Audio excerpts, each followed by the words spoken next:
నేను ఇప్పుడే బార్బరిక్ సినిమాకి వెళ్ళాను. థియేటర్లో 10 మంది ఉన్నారు.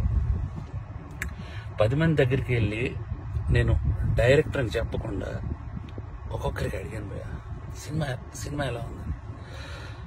సినిమా చాలా బాగుంది అన్నారు. నిజం చెప్పండి భయ్యా, నేను డైరెక్టర్ని అని అంటే, సార్ డైరెక్టరా మీరు అని హక్ చేసుకుని సినిమా చాలా బాగుంది సార్ అని అంటే నాకు కళ్ళలో నీళ్ళు ఆగలేదు. ఎందుకు మరి 10 మంది థియేటర్లో ఉన్నారు, 15 మంది థియేటర్లో ఉన్నారు, ఎందుకు నాకు అర్థం కాలేదు. అంటే ఏం చేస్తే వస్తారు? నేను ఇంత 2.5 ఏళ్ళు పిచ్చుకొక్కలా కష్టపడ్డాను. 2.5 ఏళ్ళు. మీకు ఒకటి చెప్పాలి, నేను నిన్న సాటర్డే ఆఫీసులో చిన్న మనస్తాపం అయింది. థియేటర్కి ఎవరు రావట్లేదని చెప్పేసి ఇంటికి వెళ్ళాను. మా ఆవిడ సినిమా 4:40 షోకి వెళ్ళింది. నేను 5 o'clockకి ఇంటికి వెళ్ళిపోతున్నాను చెప్పాను. నువ్వు సినిమా చూసిరా, నేను ఇంటికి వెళ్తున్నాను అన్నాను భయ్య. మా ఆవిడ పరిగెత్తుకొని వచ్చేసింది భయ్య.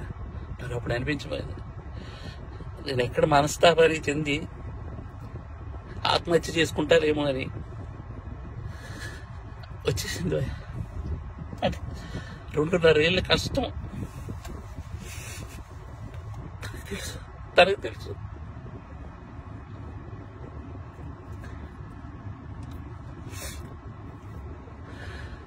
మలయాళం కంటెంట్లు, మంచి కంటెంట్లు చూస్తారు థియేటర్లో అని చెప్పి చేశాను భయ్య. నేను కాన్ఫిడెన్స్తో ఒక మాట అన్నాను భయ్య జనాలందరికీ, సినిమా కానీ మీకు నచ్చకపోతే నా చెప్తే నేను కొట్టుకుంటా అన్నా.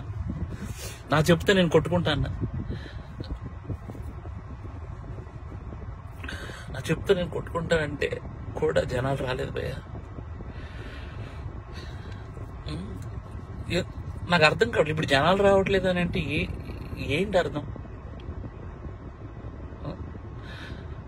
ఒక పని చేస్తా భయ్య, నేను ఇలా కాదు, నేను మలయాళం ఇండస్ట్రీకి డైరెక్ట్ వెళ్ళి అక్కడే సినిమా తీసుకొని ఒక తెలుగు ఆడియన్గా ప్రూవ్ చేయడానికి వస్తాను భయ్య. నేను తెలుగు ఆడియన్కి సినిమా తెలుగు తీస్తే ఎలా ఉంటుందో చేసుకొని వస్తాను భయ్య. మీరు మలయాళం సినిమాలు అయితేనే వస్తున్నారు భయ్య, అర్థమైపోయింది నాకు. అంటే పరభాష చిత్రాలు కంటెంట్ సినిమాకి ఒక్కసారి వెళ్ళి బాగాలేదంటే నేను ఒప్పుకుంటా భయ్య. మీరు సినిమాకే రాకపోతే నేను అసలు బాగుందో నాకేం తెలుస్తుంది అసలు? నాకు ఎలా ఈ ఛాలెంజ్ నేను తీసుకున్నాను. నేను అది రిటర్న్ తీసుకుని నా చెప్పుతో నేనే కొట్టుకున్నాను. నా చెప్పుతో నేనే కొట్టుకున్నాను.